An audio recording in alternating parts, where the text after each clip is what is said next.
यहाँ पे दो ट्रेन्स की बात हो रही है, एक एक्सप्रेस ट्रेन और एक पैसेंजर ट्रेन। ये दोनों ट्रेन्स ट्रैवल करती हैं 132 किलोमीटर। ये ट्रैवल करने में एक्सप्रेस ट्रेन को लगता है 1 our less than passenger train.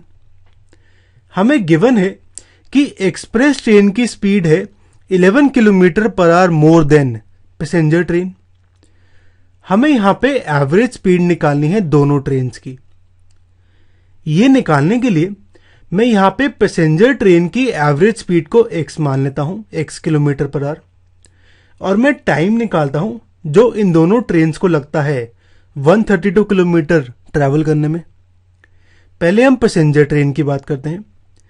Passenger train के लिए मेरा डिस्टेंस होगा 132 किलोमीटर, मेरी स्पीड है x। हम टाइम निकालते हैं। मुझे पता है स्पीड होगा डिस्टेंस बाय टाइम। यहां पे टाइम पैसेंजर का निकालते हैं हम। स्पीड और डिस्टेंस की वैल्यू पुट करूं तो टाइम ऑफ पैसेंजर ट्रेन होगा 132/x। ऐसे ही मैं एक्सप्रेस ट्रेन का टाइम निकालता हूं। अब जो एक्सप्रेस ट्रेन है ये ट्रैवल करती है 132 किलोमीटर, तो डिस्टेंस तो सेम होगा। इसकी जो स्पीड होगी मुझे गिवन है, स्पीड ऑफ एक्सप्रेस ट्रेन है 11 kilometre per hour more than passenger, यानी यहां पे स्पीड होगी x + 11, कुछ ऐसे। हम टाइम निकालते हैं। स्पीड होगा डिस्टेंस बाय टाइम। यहां पे टाइम होगा एक्सप्रेस ट्रेन का टाइम, यानी टाइम एक्सप्रेस। मैं वैल्यूज पुट करता हूं तो मेरा एक्सप्रेस ट्रेन का टाइम आएगा 132/x + 11। तो यहां पे पैसेंजर और एक्सप्रेस ट्रेन का टाइम आ गया। हमें एवरेज स्पीड निकालनी है दोनों ट्रेन की, यानी हमें x निकालना है यहां पे। ये निकालने के लिए हम एक और चीज का यूज करते हैं। हमें गिवन है कि एक्सप्रेस ट्रेन को लगता है 1 आवर लेस ये ट्रैवल करने के लिए, यानी time taken by passenger train minus time taken by express train होगा 1 आवर। सॉरी, ये 1 ट्रेन नहीं है, 1 आवर है, 1 आवर। अब यहां पे मैं वैल्यूज पुट करूं तो time taken by passenger train ये था, time taken by express train ये था। इसे हम सॉल्व करते हैं। अब मैं एलसीएम लेता हूं यहां पे।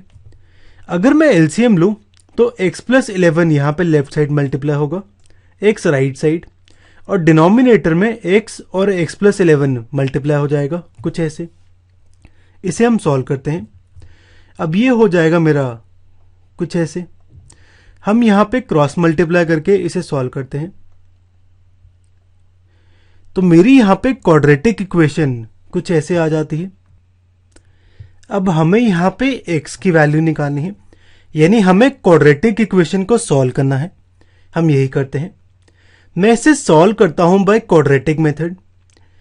इस मेथड में सबसे पहले हम कंपेयर करते हैं इक्वेशन को ax² + bx + c से। a होता है वो नंबर जो x² से मल्टीप्लाइड है। यहां पे कुछ भी मल्टीप्लाइड नहीं है x² के साथ, तो 1 मल्टीप्लाइड होगा, तो a की वैल्यू 1 आएगी।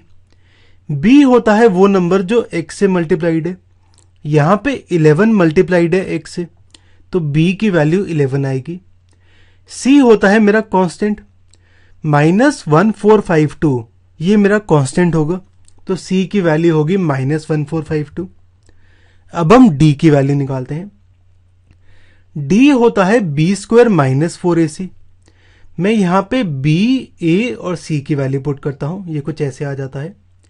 11 का स्क्वायर होता है 121, माइनस और माइनस प्लस हो जाएगा। 4 × 1452 होगा 5808। इसका मैं सम करूं तो d की वैल्यू आती है 5929। तो यहां पे a, b, c और d की वैल्यू आ गई। अब हम रूट्स निकालते हैं क्वाड्रेटिक इक्वेशन के। जो रूट्स होते हैं मेरे, इस मेथड में रूट्स मेरे कुछ इस तरह के होते हैं। -b ± √d/2 है। मैं b, d और a की वैल्यू पुट करता हूं, ये मेरा कुछ ऐसे आता है। इसे हम सॉल्व करते हैं। अब हम 2 × 1 मेरा 2 हो जाएगा, तो x की वैल्यू मेरी कुछ ऐसे आती है। अब इसे सॉल्व करने के लिए मैं यहां पे रूट निकालता हूं 5929 का। इसका रूट निकालने के लिए मैं यहां पे फैक्टराइज करता हूं। मैं 5929 को फैक्टराइज करता हूं। मैं नोटिस करूं ये मेरा 2 से डिवाइड नहीं होगा, 3 से भी नहीं हो रहा, क्योंकि यहाँ पे डिजिट्स का सम आएगा 5 + 9 14, 14 + 2 16, 16 + 9 25, ये मेरा मैच नहीं करता। और 5 से भी डिवाइड नहीं होगा। अगर मैं 7 से डिवाइड करूं तो ये आता है मेरा 7 8 जा 56, 32 बचता है, फिर 4 आएगा और फिर 49 बचेगा यानी 7। तो यहाँ आएगा 847, और 847 जो है ये मेरा दोबारा 7 से डिवाइड होगा, ये आएगा 121। 121 अब मेरा होगा 11 से डिवाइड, बचेगा 11। 11 से डिवाइड होगा, बचेगा 1। तो 5929 आएगा मेरा कुछ ऐसे।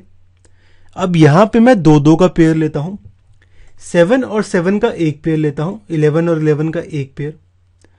तो इसे मैं लिखता हूं यहां से एक नंबर 7, यहां से एक नंबर 11।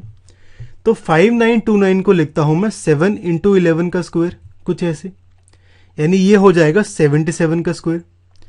अगर मैं रूट कर दूं बोथ साइड्स तो रूट ऑफ 5929 होगा 77 के बराबर, यानी यहां पे मैं इसकी जगह लिखता हूं 77। तो x की वैल्यू मेरी ये आ गई। अब हम इसे सॉल्व करते हैं। प्लस की वैल्यू अलग डालता हूं, माइनस की अलग। अगर प्लस की वैल्यू डालूं तो ये आता है -11 + 77/2 यानी 66/2 33। अगर माइनस की वैल्यू डालूं तो ये आता है -11 - 77 यानी -88/2 यानी -44। तो यहां पे मेरे x की 2 वैल्यूज आ गई, लेकिन जो x है मेरा वो यहां पे स्पीड है, तो मेरा x की वैल्यू नेगेटिव नहीं हो सकती। तो यहां पे x आएगा मेरा 33, यानी मेरा average speed of passenger train होगी x के इक्वल यानी 33 km/h, और average speed of express train थी x + 11 यानी 33 + 11 44 km/h।